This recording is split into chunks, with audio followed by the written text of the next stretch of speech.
Hello, coaches and athletic directors of West Michigan. This is Patrick Kane from the West Michigan Officials Association. I'm in charge of recruiting and mentoring. This video is a preseason message to you about some of the COVID rules changes, and I'm going to talk to you about the situation with officials that we're facing.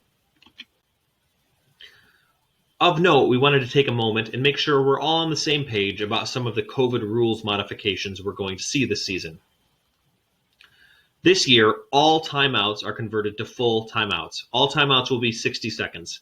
The main reason for this is this will avoid officials having to get into your huddle asking you if you will want a 30 or a full timeout. There will be no toss to begin the game. There's no jump ball. The visiting team will automatically start with the ball. Should an overtime period be needed, the possession would be determined with a coin toss. Should both teams agree, intermissions are allowed to be extended by 2 minutes. So instead of the normal 1 minute break between the quarters, if you and the opposing team wanted to extend that by 2 minutes, you're welcome to do that this year. There will be no captains meetings to start games this year. Only the head referee will come meet with you to start before the game starts. Referees will ask for a minimum of 6 feet socially distanced to discuss the game, and this will happen prior to the start of the game. You may see officials using electronic whistles this year, and because of the time changes, some of the differences with these rules, we just ask that you make sure your table personnel are aware of these changes, especially that all timeouts are now 60 seconds. I want to also share with you some mechanics modifications that you may see from crews this year. Both the MHSAA and the WMOA are encouraging officials to consider using a hands-free operation in your game. Per the MHSAA, this is up to the official's discretion, but we believe the fewer officials touching balls should prevent potential COVID problems. If officials choose to use a hands-free mechanic operation for your game, they'll notify you before the game starts.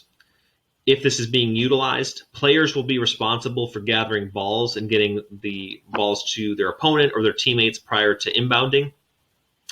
Officials will communicate to you when a count is about to begin. Likely, this will probably be a short whistle, a short tweet that the count has begun, and or the official will be pointing to the floor with their hand or their foot to let you know where the inbounds should happen, and that as they back away, the count will start. The official should be verbalizing this to you and or, again, that short whistle. The MHSAA has gone out of their way to make clear that if an official doesn't feel safe in your gym because players or coaches or spectators aren't properly wearing masks, they are to try to work with you to try to correct that problem. But if an official doesn't feel safe, they are to leave the game and will not face consequences, negative consequences related to that. So we ask for your support to make sure players and coaches are masked properly. And to that point, if you see an official that's not following those guidelines, please let the assigner and us know right away so we can address that. We want you to feel as safe as possible as well.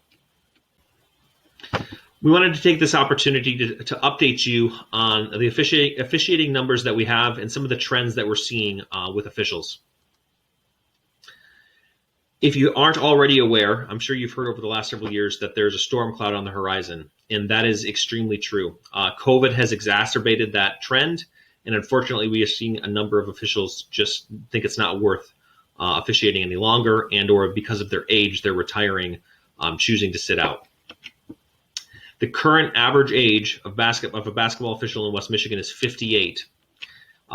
With the top-rated crews, the most experienced officials that we have, the majority are looking at retirement in the next 5 years.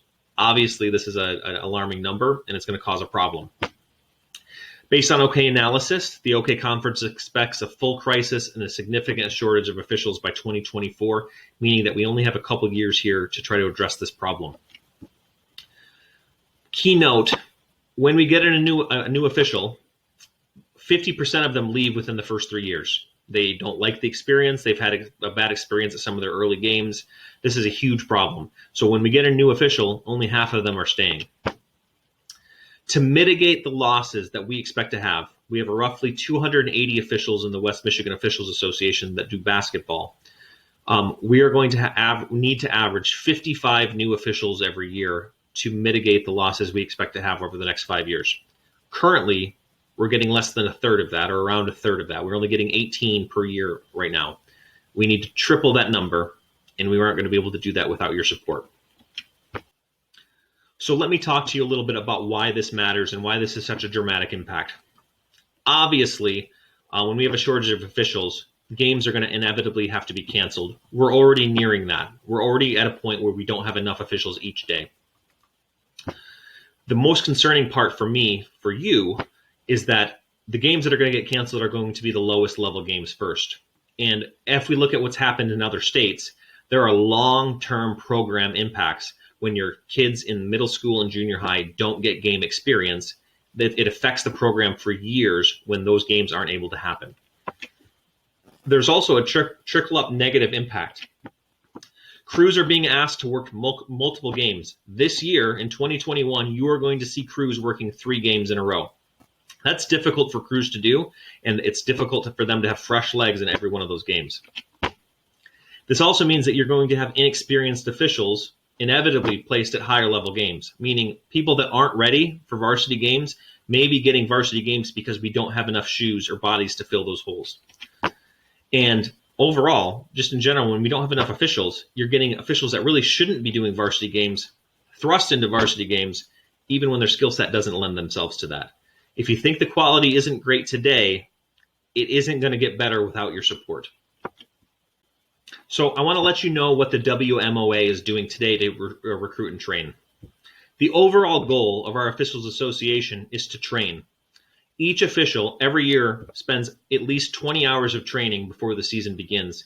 And then there's the training in the season of reviewing films, discussing plays, and trying to get better. COVID has made on-court training impossible. So this year is a bad year for training. We haven't been able to hold in-person sessions, so we've tried to hold online training sessions, and we've created a YouTube channel for videos. You are welcome to reference this to learn about what officials are saying, how we're teaching each other, and what some of our positions and mechanics are. This may be useful to you as a coach. You also might see advertising from us on Facebook and other social media. This is an all-out press. We know there's a problem, and we're doing everything we can on our end to solve this crisis.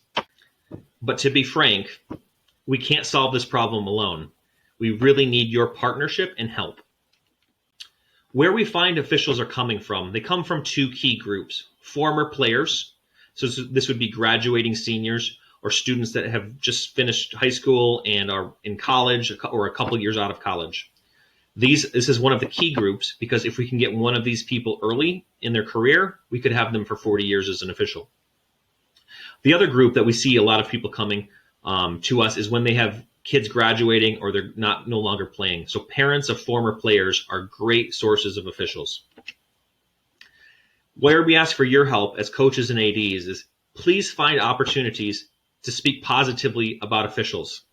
We know this is probably against what's in your DNA, especially in the heat of a game, but when players and parents hear you speaking about how much you appreciate officials or how great they are or how much they're needed, that is going to be helpful to the advocation and to the general sport. We know you don't always feel that way about every official, but where you can be supportive of us, it's going to help the game. When possible, please encourage players and parents to consider officiating. There are a lot of benefits. Staying involved in the sport, giving back to the game that some of them love, exercise, and usually people can make a little bit of money to help support a hobby. For me personally, I started officiating in college. It helped pay for my textbooks and put enough gas in my car to get around. As a young kid, that was super beneficial, and I learned to love this advocation. That said, I want to also expose where some of the recruiting challenges come from. In 2016, the MHSAA conducted a survey from top officials that stopped officiating, asking them why they stopped officiating. And in 2019, the WMOA studied several local high schools asking students about officiating. The number one reason, by far, not even close, the main reason that kids don't want to officiate and that people stopped officiating was because of coach behavior. This sounds like a big problem, but it's a great opportunity because it's something that we can control. Number 2 reason are spectator comments. So ADs, please take note of this especially. People in the stands that think $5 is a free ticket to act like a jerk. It's not helping young kids in their first games when they are just hearing these negative, nasty comments from people in the stands. People can be jerks. We need your help to protect some of these young officials. A key quote that I got in 2019 from a varsity player: "I would never want to be a referee after seeing how my coach treats them." I have thick skin. I've done this long enough that I can handle most of your comments. And I know several of you have given me several decent comments, constructive criticism. Some of the younger officials don't have that opportunity to learn to develop that thick skin, and they just don't think it's worth it. From an official that quit: "It just wasn't worth giving up a night at home with my family to go get screamed at." I don't think any of you would like to go get screamed at. As much as you think that officials might be making tons of money, we aren't. By the time you factor in training and travel to the games, we aren't doing this for the money. We're doing it because of the sport that we love and we want to give back. A key aspect I want to highlight, research that we found nationally, and we know to be true in West Michigan as well, is that it really does start at the top. Programs take their lead from how the varsity coach acts. We're not asking you to have low-level expectations for officials. We don't want you to go easy on us. We want you to expect a lot out of us. But some initial patience and improved communication would go a long way to help curb some of these problems. This isn't all coaches, and most of you coaches know what I'm talking about. This is just a select few coaches. They cause a majority of the problems. But a young official that's just getting started, that has a terrible experience with the coach just being absolutely nasty to them, isn't going to return, and that's perpetuating the problem that we're finding ourselves in right now. So varsity coaches, understand that when you have a varsity crew coming in, you should expect a lot out of them, but please know how you treat them. Your lower level coaches are mimicking you, and they're causing a problem for lower level officials that are just getting started. Specifically talking about these lower level games where a majority of young officials are getting their first experiences, most of them are in middle school, junior high games, and freshman and JV games. We're not throwing a brand new official into a varsity game. These are the poorest skilled players. If those of you that remember days back to middle school games, there's between 1 and 10,000 travels per game. That's hard for a younger official to know how many to call. Do they call every single one? Navigating that's difficult. It's also usually a quiet gym, meaning that that younger official who is trying to figure out so many different things about the game can hear every single one of those comments from you, from people in the stands. Just know that they hear more when it's a quiet gym. Also, especially at the middle school level, and ADs, middle school ADs especially, please take note of this. Those coaches are usually younger, and they think they're the next Tom Izzo. The younger, less mature, don't have as much experience, they're not aware of what the situation is with officials. We're really finding problems at the lowest level. So these middle school coaches are unfortunately sometimes some of the worst. ADs, please help us at those levels. And equally, just as a younger official is still trying to figure out all the ins and outs of officiating, many of the coaches and certainly parents at that level don't know the rules. So when you have that parent in the stands screaming for 3 seconds when they don't understand the rules or how 3 seconds works, and the coach may not either, this is just set up to be a very difficult situation for a new official. Please emphasize how vital these young games, these lower level games are for the future success. If we keep losing officials because of their bad experiences in middle school games, we're not going to have enough high school officials.